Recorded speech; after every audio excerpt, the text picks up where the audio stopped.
right. Hello, everybody. Welcome to another episode of We Them Niggas. We're out here at ETH Denver, connecting with the people leading the way, representing the culture out here. Today we got V. Appreciate you, my man. You based from out here in Denver, pulling up to the conference. Yes, sir. I'm super excited we got to connect you out here at the Proof of Vibes event that Russ organized. How has your ETH Denver been so far this year? Man, it's been interesting, to say the least, as I was telling my partner. We did a podcast earlier at ETH Denver. Oh, yeah? And one of the things we talked about was the melanated representation inside of this Web3 space. And how long have you been in the Web3 space? For about 5 years now. And what started off your Web3 journey? Like, how did you know this was a space that was of interest to you? 5 years is a long time. Like, yeah. Just kind of, when I first got into it, it was more or less for the DeFi side, getting into it. And then about 3 years ago, we started a NFT project, a social justice project called the Cyber Panther Party. And how it started is one of our friends, he was incarcerated. And, you know, they didn't give him any bail for about 18 months he was incarcerated without having a trial. So we rallied together to put this project together to kind of raise funds to get him out. And then it kind of took a life of its own to where the Cyber Panther Party is still on chain right now on Ethereum. And for people who hold the NFT, we created a bail fund. So there's a partnership with Zcash wallet to where if you get arrested while you're doing like an act of social justice or civil disobedience, we're coming to get you. Oh, that's super cool. That's super cool. Yeah. And being like, you said 5 years you've been in this space? Yeah. And the Cyber Panther Party is now 3 years old. Yeah. Like, what are current initiatives? Like, what does that look like today? How big is the community? I heard you guys are on chain on ETH. Yeah, well, the community's steady growing. You know, we're doing a lot of different in-person events. Here in Denver? Yeah, here in Denver. We're started out here in Denver, and we're still looking to grow the community. So you can find us on Discord. You're more than welcome to join the community. But I'll come to a community call. I'll come to a Discord call. Yeah. So what we're doing is still kind of growing the community, but how we're doing is kind of onboarding people into the space.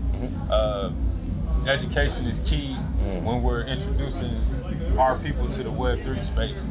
And financial literacy, now Web3 is the new financial literacy just because how cryptocurrency and DeFi is kind of shifting how we deal with the economy. So we want to be able to educate the people in the space by onboarding them, teaching them blockchain one-on-one, you know, how to create a wallet, how to, you know, protect your seed phrase, knowing the difference between a non-custodial wallet and custodial wallet. So just integrating this thing slowly but surely. And, you know, when you enter a new space, you know, there's a new language for every level of consciousness. So you want to be able to educate the people on what we're talking about.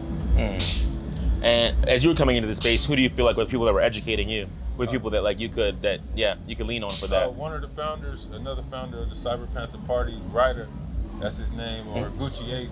He's one of the ape holders. Or Yacht Ape. And Chicago Crypto Block Bully. He's very revolutionary in the space. He has Block Wall Street, where he's creating Black Wall Street on the blockchain. He's very instrumental in, you know, creating the new money matrix. As far as his education, you can catch him on Instagram. He do coffee and crypto every morning. He's on there giving information freely. Like, oh yeah? Yeah. That's dope. Shout out his gram. Give him his gram. We'll put it somewhere in the video. Okay. But it's do this. Yeah, and then just imagination. But Chicago Crypto Block Bully, and we'll make sure to put his information in there. But he's been a great resource for me in the space. We brought him out here we did a conference called Empower 24. We had 19 keys. Oh yeah. Chicago Crypto Bully, Queen of Four, KT the Arts Degree, just to name a few. But you know, we want to empower our people with the right information. I like that. Well, when you guys do events, definitely want to amplify them. I think that's super dope. You guys are bringing people together. I feel like that's really what excites me about this space. And I've been thinking probably for the past few years about what should my role be in Web3.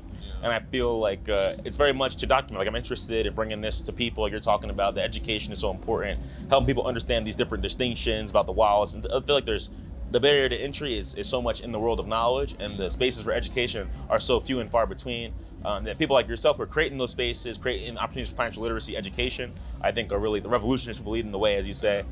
So definitely kudos to you. I acknowledge you for doing that, and I appreciate that. And I'm excited to see what kind of events you all are doing here in Denver and pop out myself. If I came for ETH Denver, I can come for something else. So. Oh, yeah, and you know, ETH Denver is a great event to watch this grow over the years. But we was talking about we need to create a space for us. Yeah. If you're saying we them niggas, we really is them niggas. So we need to create these spaces to where we're implementing, you know, our own type of ETH Denver events all around. So we just want to be able to do that. That makes a lot of sense. And I guess I'm curious to hear what like a core memory has been for you being in the Web3 space.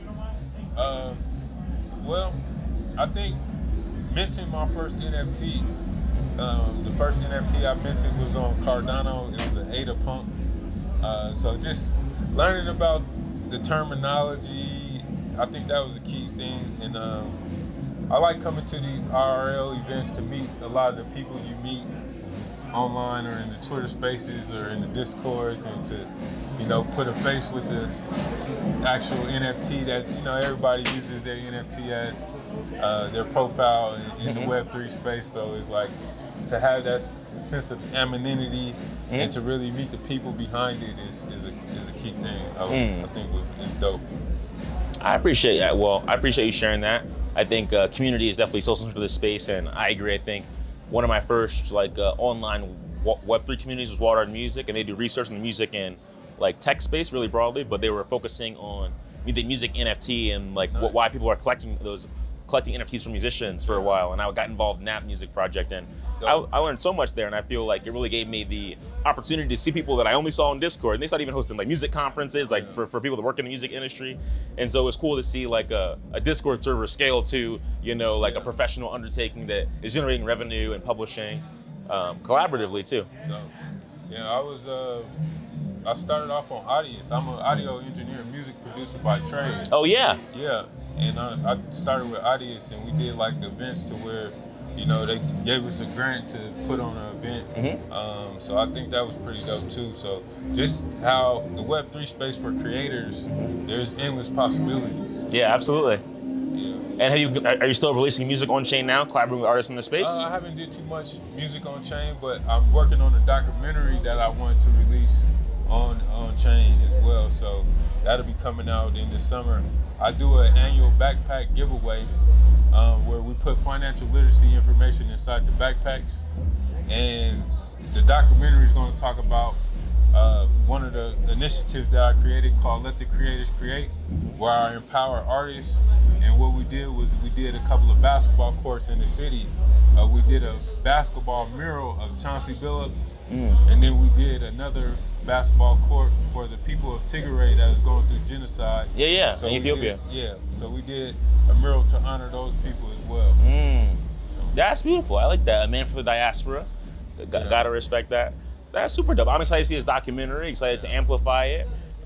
Is that part of like an already existing initiative that you're working on? Like, is that part of an organization that you're a part of, or? It's my company. I directed, I shot it, I directed. What's the name of your company? Park Hill Financial District. Park Hill Financial District. Park Hill Financial District, and the initiative is Let the Creators Create campaign.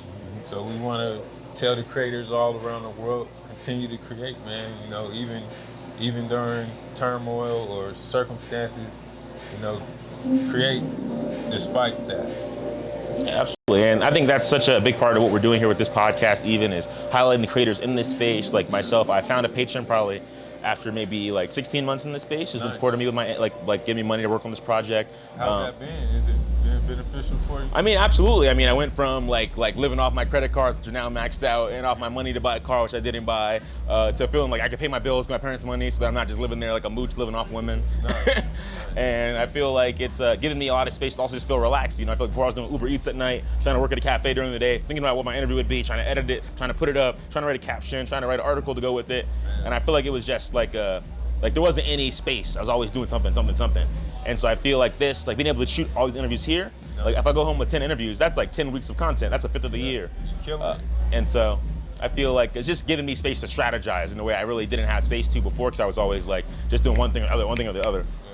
And so I think space has been incredible to me, and I'm excited to continue to think about what role I can play in this space. And I really think for me that role is to amplify other people of color and really other creatives, other people who are here with a passion and commitment to making a difference.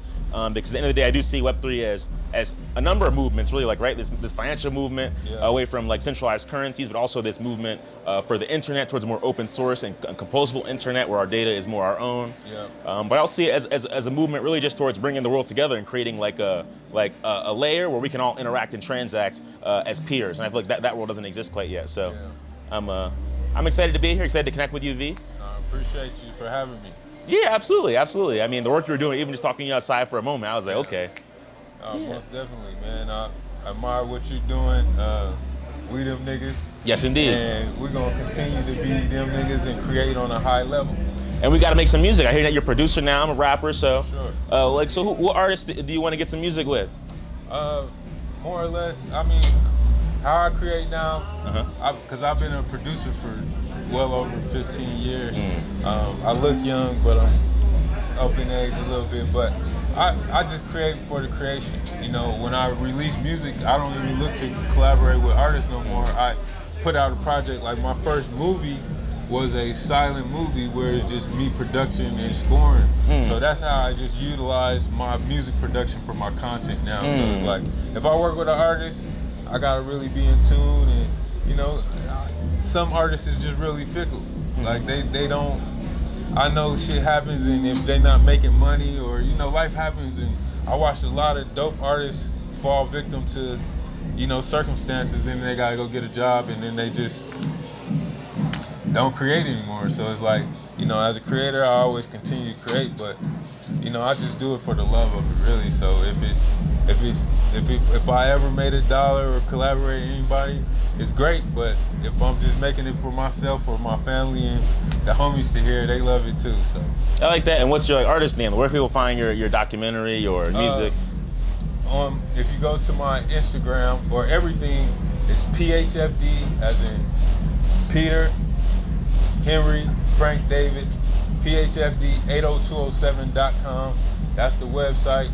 You can find us on Instagram, Twitter, at that same handle, PHFD80207.com. All right, thank you so much. And do you have anything else you want to shout out to my audience? Shout out to all my niggas out there. We Yes, them indeed. niggas. Shout out to everybody who came to ETH Denver. You know, let's continue to grow in this space. Web3 is the future, and the future is now. So let's connect and do what we gotta do. Keep creating. Let the creators create. Yeah. I'd say booyah, so hit him with a booyah. Booyah. Booyah. Thank you everybody for tuning in to another episode of We Them Niggas. Here we are out at ETH Denver. Hope to see you here soon, and if not, hope to see you online sooner. Peace.